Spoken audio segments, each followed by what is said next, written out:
An emergency national cabinet has been convened for Monday as the government struggles with changes to the vaccine rollout. Live now to Jonathan Lee. Jono, the government has announced special assistance will also be given to those who have had their first AstraZeneca jab. Take us through it. Danica, good afternoon. Well, it's very clear now that since altering their medical advice yesterday, the government is now altering its response. So let's break down what's happened in the past 24 hours.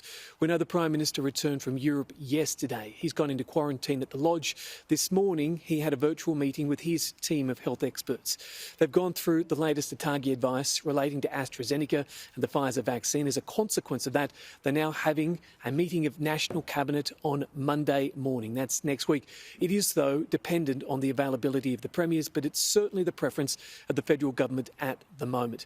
What they're also trying to do is give greater support to those aged between 50 and 59. Now, this is the cohort who have been greatest affected. That's simply because they were slated to have the AstraZeneca jab. It's now the government's recommendation that they have the Pfizer jab, the mRNA technology. So what the government is going to do is to provide an appointment paid for by Medicare so that those people can sit down with their doctors, their health professionals, and work out what's best for them.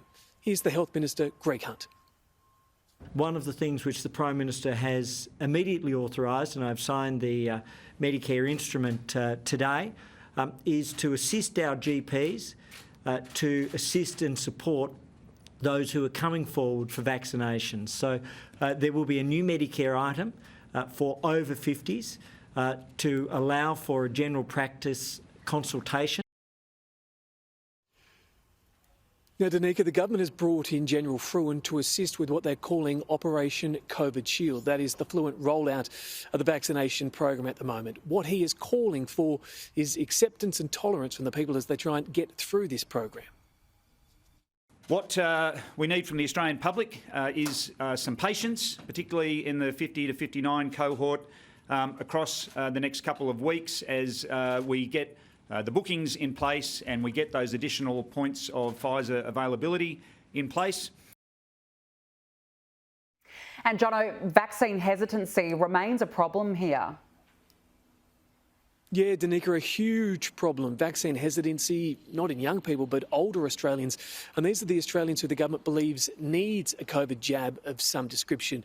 Sky News has been out and about talking to people. Let's get a sample of what some on the street are having to say. I was due to have mine about 10 minutes ago and I've cancelled it and I'm going to wait for the next one.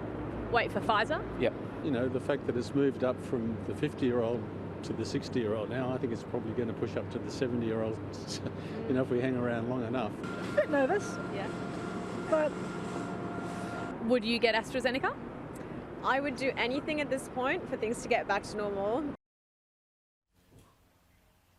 Now, Danica, part of the concern is for those who've already received their first AstraZeneca jab. Some of those people are naturally thinking perhaps they don't want to have the second. The government's advice to them is to make sure that they come forward, that they get their inoculation, they complete the program.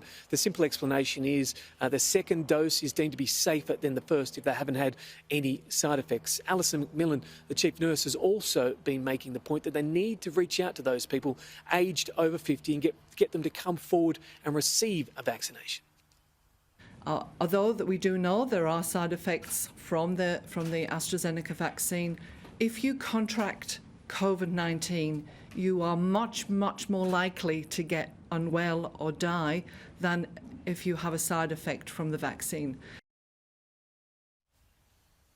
So while there's a bit to unpack in that, Danica, the government believes over the coming weeks the vaccine rollout will slow down, but they're still confident they can inoculate all Australians who want to be inoculated by the end of the year. Danica. OK, Jonathan Lee, live in Canberra, thank you.